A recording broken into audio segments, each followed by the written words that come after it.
Hey everybody, welcome back out to Superstition Mountain. It's my favorite week of the year. This is almost as good as Christmas. Masters Week.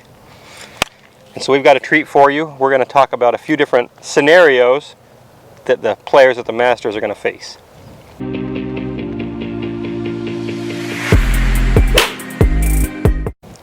First one is this one. We're in a fairway bunker.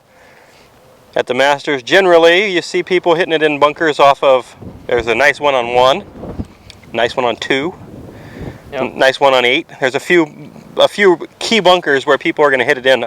18.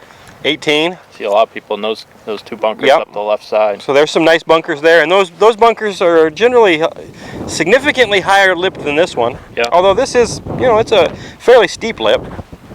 So let's just kind of walk through some of the basics of hitting a bunker shot. Now we've created a few different scenarios here. We've got one ball that's a really nice lie, fairly far away from the lip. We've got one that's in a groove, so a rake mark, which that's going to happen at some point, right? And then we've got these two that are up a lot closer to the lip with decent lies, but it changes the shot a little bit. Yep. Cool. So Henry, let's kind of walk us through what's your process here. Well, what's interesting is that you and I actually didn't even discuss what we were going to talk about in this video. So the beauty of this in fairway bunkers and sort of specialty shots is some people have sort of differing ideas or ways they do it, but it can work, right? Yeah. All that matters is, can you hit the ball solid? Right. That's the contact is crucial here. For me, the first thing is always observing the lip and if there is an issue with the lip. And picking a club that even if it doesn't get to the green, it's always getting over this lip comfortably.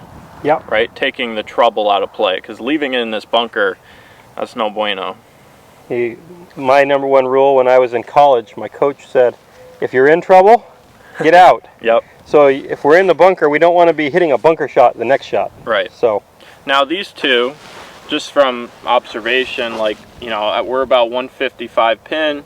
I got a little wind behind me, but with me hitting pitching wedge or 9-iron here, I'm really not in any trouble hitting that lip unless I really sculled it or something crazy like that. So yeah, for sure, you're not that lip's really not in play from here. Right.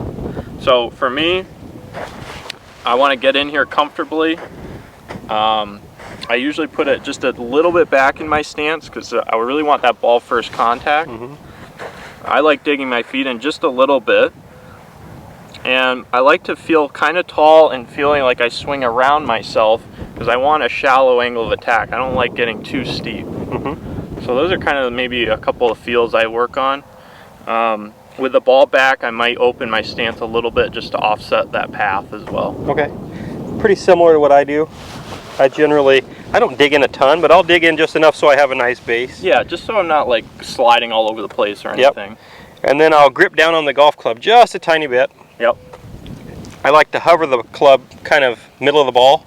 Interesting, yeah. So I'm just helping me with my radius so I don't get it all the way down to the bottom of the ball. I'm hovering it kind of middle. Yep.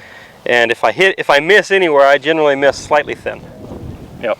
And I try to feel like when I hit these shots, it's kind of a little bit more of a top-heavy swing. I'm not going to get into the ground and use all the force that I do to produce speed. It's more of kind of a level, upper body centric swing. I'm not using the legs a lot. Now, if let's say your pitching wedge goes 155, which we're about here with a pin, are you hitting pitching wedge? Are you maybe taking one extra club? What's your kind of philosophy there? I'm generally about a half a club. I add a half a club to it. So okay. I figure if it would normally be a solid pitching wedge for me, I'd probably hit just a smooth 9. That's kind of where I would stand on this, because I'm not going to be able to hit it quite as aggressively. Yeah. For me, because I use the ground a lot. Yeah. My swing is not a lot of arms and upper body. It's mostly legs and middle of my body. Yep. So that's going to get taken away somewhat here, so I add a club. Okay. Yeah, and for me, with us being pretty warm out, you got a little wind behind us, I'm going to try and hit pitching wedge there. It might come up a tad bit short, but it's not a terrible miss. So okay, let's see how this one works out. Yeah. So I get behind here, I still pick out even a spot right in front of me. That just helps me get lined up. Grip down a touch. A little back in my stance.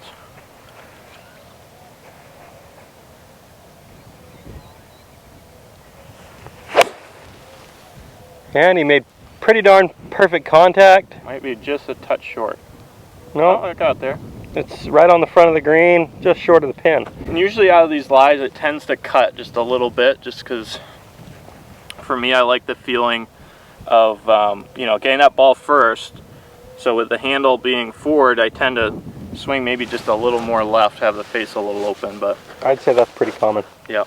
For So sure. then we got this nasty lie here. So this one is, it's a little sketchy.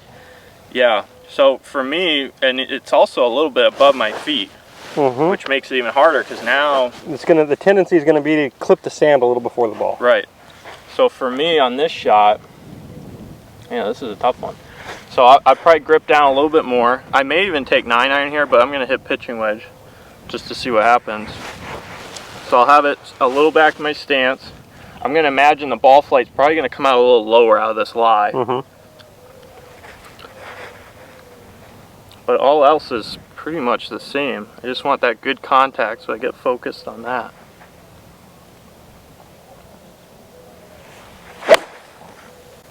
So you can see that kind of lower cut. Yeah, it squirted low and a little off to the right. Yeah, that's a little right. Now we're in trouble, but Yeah. not terrible. So on that one, I probably could have aimed even a little more left, but there's also trouble left. So, but you heard the sound too. It's probably a groove low. You hit it a little thin. Yeah. So not bad. But it came out. It's not in the worst spot in the world. It's just maybe not ideal. I guess I could have aimed a little more left. A little bit, but you can still get that up and down. Not bad. Good shot. So now we're a little closer to the lip here. The sand is pretty soft. But you can see from here, the lip is about almost waist high relative to where he's at here. So this ball's got to come up fairly fast. Right. But I don't think it's not really in the way for the club you're hitting. You've got a wedge in your hand, right? Yeah, probably for this one I might be okay with pitching wedge. The lie's good enough. The one thing I would do is I would come on the side here. I know you got to rake a little bit more, but I'd come on the side and just imagine, you know, with a pitching wedge loft, you know, where's this ball going to come out of, right? So, for example, right here, we could actually show people. Yeah. Kind of, you know, that's gonna, if he hits it, it's gonna come out. It's gonna come out just a little less high than the loft on the club, so probably about 10 degrees less, about like that. So, I mean, if I hit anything like the first one I hit in this sand, I should be fine. It's over, no problem. So let me hit the pitching wedge. I'm going to trust that one. Again, just a little back to my stance. Dig in just a little bit. Still feel somewhat tall though.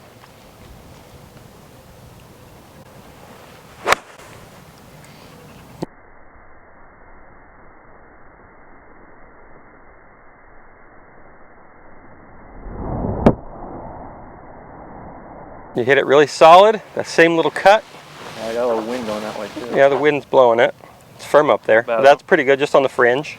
So with this one, let's actually put it a little bit closer here, just to make it a little tough. Okay, yeah, good. Even with the upslope, let's say the lie wasn't great. So now you can't hit your pitching wedge because to me, yeah, it's questionable. I'd have to open the face and you probably still could, but yeah, it's probably not worth the risk.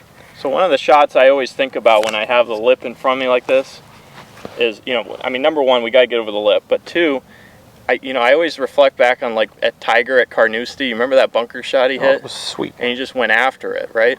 So for me, sometimes I actually enjoy taking the lesser club, and if I feel committed and grounded and I can make good contact, I'll go after it. You know, I'd rather be ready, set, go versus any doubt in my mind, right? So let's see, be aggressive, good contact. Right, and this might come up a little short, but yeah, it's probably going to come up 5 to 10 short, but that's okay. This lie is not the best, but we're going to go after it.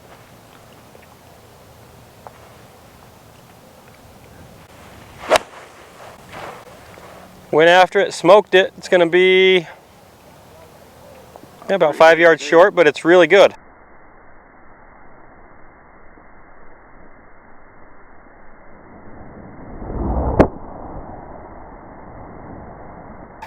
So you can see, I mean, I took a pretty big divot. It's a little upslope though, but again, I got in here and I'm like, all right, ball first contact, and there's a little bit of that aggression versus coming in here with any bit of doubt. I want that ball first contact.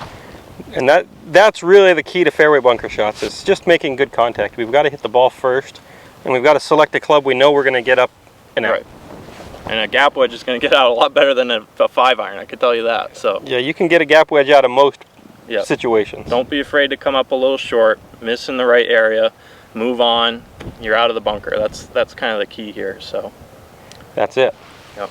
So hope you like this video. Hope you enjoy the Masters this week. And if you did like this video, subscribe to the channel and come on over to Milo Lines Golf. Click on the link in the description, and we'd love to have you as students of ours in the website.